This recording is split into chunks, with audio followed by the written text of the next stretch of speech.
ছাত্র জনতার গণ অভ্যুত্থানে সাবেক প্রধানমন্ত্রী শেখ হাসিনা সরকারের পতনের পর দায়িত্ব নেওয়া অন্তর্বর্তী সরকারের প্রধান প্রতিশ্রুতি ছিল রাষ্ট্র সংস্কার। এ লক্ষ্যে এরই মধ্যে ৬টি কমিশনও গঠন করা হয়েছে। সরকার এসব কমিশনের মাধ্যমে সংস্কারের একটি রূপরেখা দাঁড় করিয়ে যথাসম্ভব দ্রুত নির্বাচন অনুষ্ঠানের একটি পথরেখা দেবে এমন দাবি তুলছে বড় বড় রাজনৈতিক দল। তবে ঠিক কতদিনের মধ্যে সরকার সংস্কার কার্যক্রম শেষ করে নির্বাচন দিতে পারবে তা নিয়ে দেখা দিয়েছে ধোঁয়াশা। নির্বাচনের সম্ভাব্য সময়সূচি ও এই সরকারের মেয়াদ নিয়ে সরকার, সেনাবাহিনী ও বিভিন্ন মহল থেকে যা বলা হচ্ছে তাতে ভিন্ন ভিন্ন বার্তা পাওয়া যাচ্ছে, আর এতে করে সাধারণ মানুষের মধ্যে কৌতূহল সৃষ্টি হচ্ছে।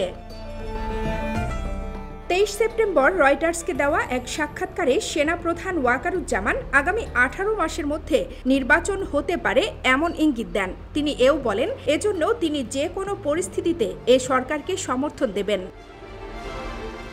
সেনাপ্রধানের এমন বক্তব্যের পর নির্বাচনের সম্ভাব্য সময় এবং ডক্টর মোহাম্মদ ইউনূসের নেতৃত্বাধীন অন্তর্বর্তী সরকারের মেয়াদের আলোচনা সামনে চলে আসে।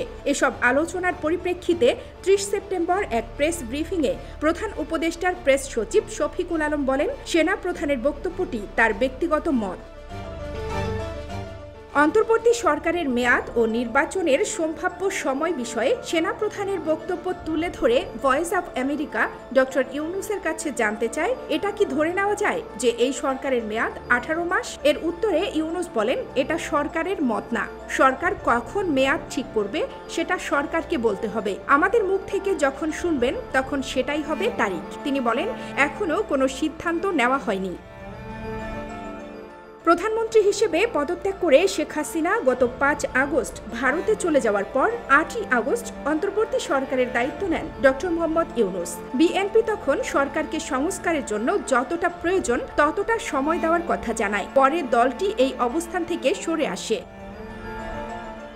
দলটির মহাসচিব মির্জা ফখরুল ইসলাম আলমগীর যতটা দ্রুত সম্ভব নির্বাচন দেওয়ার দাবি তুলে বলেন, সংবিধান সংশোধন সহ বড় ধরনের সংস্কারগুলো এগিয়ে নেওয়ার দায়িত্ব নির্বাচিত জাতীয় সংসদের। এ বিষয়ে ১ অক্টোবর পররাষ্ট্র উপদেষ্টা মোহাম্মদ তৌহিদ হোসেন বলেন, বিভিন্ন ক্ষেত্রে সংস্কারের জন্য যে ৬টি কমিশন গঠিত হয়েছে সেই কমিশনগুলোর রিপোর্ট আসার পর জাতীয় নির্বাচনের রোডম্যাপ দেবে অন্তর্বর্তী সরকার।